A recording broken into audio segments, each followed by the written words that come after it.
Sulemani alianza maombi yake kwa Mungu. Na ikiwa wenda haujui utaomba nini, nataka nikusaidie ili kwamba upate maombi kidogo. Kwenye kitabu hicho cha Mambo ya Nyakati wa Pili sura yake ya 6, ukishaanza kwenye mstari wa 12, Sulemani anasema hivi, anamwambia Mungu, hili hekalu ambalo tumelifanya hapa ni takatifu. Akasema kwamba ikiwa mwana wa Israeli, mtu yeyote ambaye amefanya dhambi, akija ndani ya hekalu hili msamaha, nawe msamehe. Akasema kwamba mtu yeyote ikiwa atakuwa na shida yoyote, akifika kwenye hekalu hili aombe, nawe umsikie kutoka mbinguni. Akasema hivi, Mungu nakuomba na kusihi, ikiwa hata mbinguni mbingu zikifunga mvua isinyeshe, lakini wana wa Israeli wakishafika hapa waombe mvua, basi mvua inyeshe. Akasema vile wana wa Israeli wataenda vitani, ikiwa wameshindwa vitani, lakini wakifika mahali hapa wakishaomba uwapatie ushindi. Akasema hivi, Mungu nakuomba, hata mtu yeyote yule ambaye atatawanyika mbali huko, akishaomba ombi lolote lile, akielekea hekalu hili, Mungu umsikie. Yawezekana kwetu sisi hatuhitaji tena hekalu.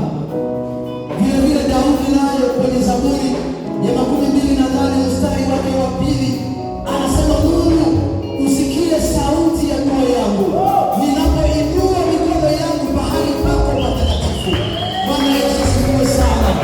Na sisi hapa jioni ya leo tunakuwa mahali patakatifu, tunakuwa mahali pa Mungu.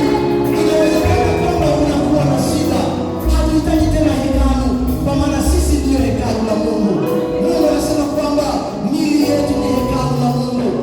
Inabidi tujitayarishe kwamba jioni ya leo, angalia ni nini ambacho tumekufunga maishani mwako, ili kwamba iwe maombi kwako jioni ya leo. Yawezekana baraka zimefungwa, uzazi umekosa, yawezekana pesa zinakusumbua, familia unatafuta kazi haiwezekani, lakini tuko mahali patakatifu pa Mungu. Mwimbaji anasema na iwe maombi kwako. Vilevile anasema kwamba you are the mighty God, Mungu mwenye uwezo. Tumchapie Bwana makofi kila wakati kwa kuweza. Haleluya. Lakini jioni ya leo tafuta maombi. Jioni ya leo tafuta maombi. Tafuta maombi. Na Sulemani amesema kwamba mtu yeyote akija hekaluni na hitaji lolote, ikiwa umetenda dhambi, Mungu samehe. Ikiwa mvua hainyesi, Mungu usikie. Ikiwa uzazi umekosekana, Mungu usikie. Jioni ya leo na iwe maombi yetu. Na iwe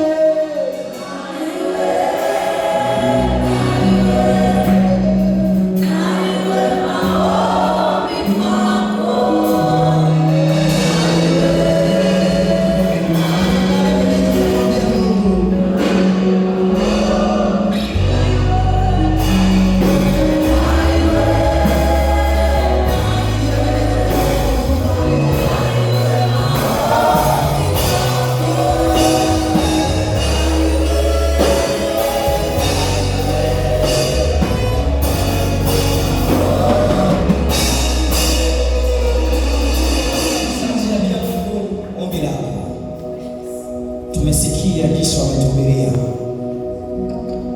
sisi ni hekalu la Mungu. Hatutambia tena Mungu ajenge hekalu, bali kuna mengine ambayo inakuwa magumu kwetu, ambayo tutamwambia Mungu tutendee. Amen, amen.